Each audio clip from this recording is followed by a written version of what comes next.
White Lakshmidurga మనం చూసాం గత ప్రభుత్వం జగన్మోహన్ రెడ్డి అధికారంలో ఉన్నప్పుడు ఇసుకకు సంబంధించి రాష్ట్ర ప్రజలు కావచ్చు నిర్మాణ సంస్థలు ఎంత ఇబ్బందులు పడ్డారో చూసాం.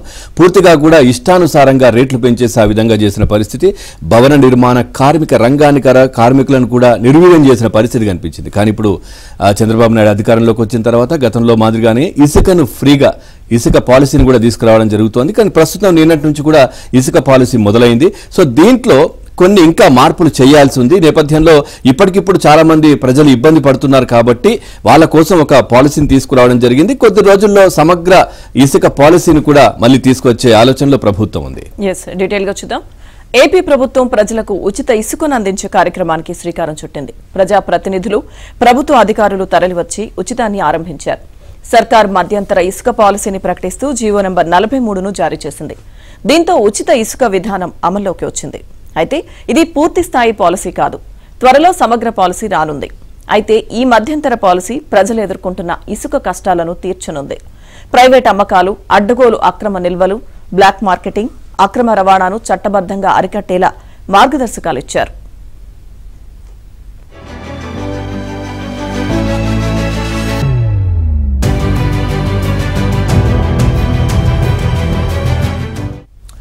ఉచిత ఇసుక విధానం అమల్లోకి వచ్చిన నేపథ్యంలో జగన్ సర్కార్ తీసుకువచ్చిన 2019-2021 ఇసుక పాలసీలను ప్రభుత్వం ఉపసంహరించింది.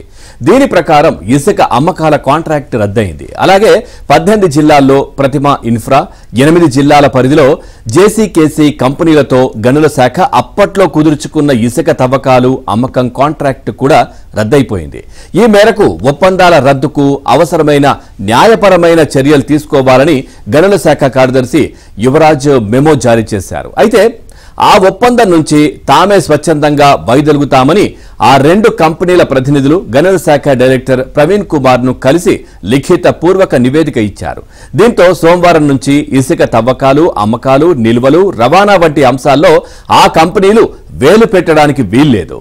ఇప్పటికే వాటి నియంత్రణలో ఉన్న ఇసుక డంపులను, స్టోరేజీ యూనిట్లను రెవెన్యూ అధికారుల సమక్షంలో గనుల శాఖ స్వాధీనం చేసుకుంది.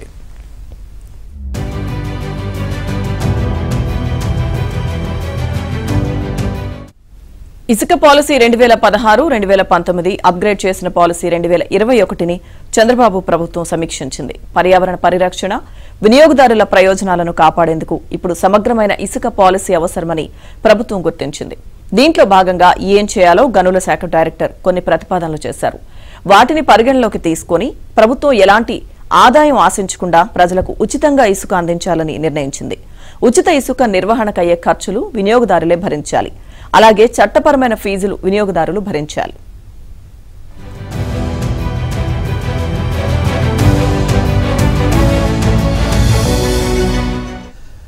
ఉచిత ఇసుక అందించడానికి వెనుక కొన్ని ప్రధాన లక్ష్యాలున్నాయని సర్కార్ తన పాలసీలో పేర్కొంది. అందులో ఒకటి ఇసుకను ప్రజలకు అందుబాటులో ఉంచడం, ఇంకా సరైన ధరలకే లభించేలా చూడడం ప్రధాన లక్ష్యం. రెండవది ఇసుక వ్యవహారాల్లో పారదర్శకత, వాస్తవాలు కనిపించేలా చేయడం. మూడవది పూర్తి స్థాయి విజిలెన్స్ పర్యవేక్షణ ద్వారా అక్రమ ఇసుక తవ్వకాలు, అక్రమ రవాణాను అరికట్టడం. నాలుగవది సుప్రీంకోర్టు, హైకోర్టు, జాతీయ హరిత ట్రిబ్యునల్ ఆదేశాలు, మార్గదర్శకాల మేరకు పర్యావరణ పరిరక్షణలకు లోబడే ఇసుక తవ్వకాలు ఉంటాయి.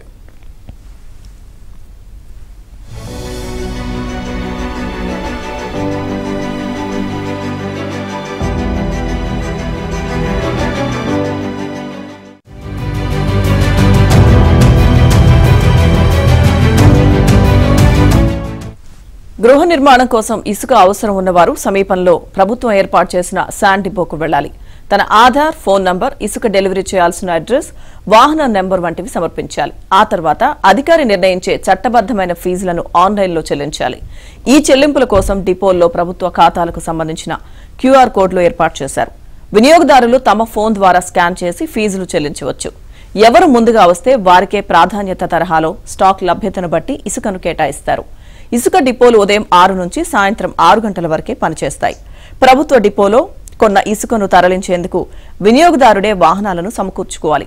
ఇంటి నిర్మాణం కోసమే ఇసుక తీసుకోవాలి. ఈ విధానం అమలుకు జిల్లా స్థాయి టాస్క్ ఫోర్స్లు ఏర్పాటు చేస్తారు.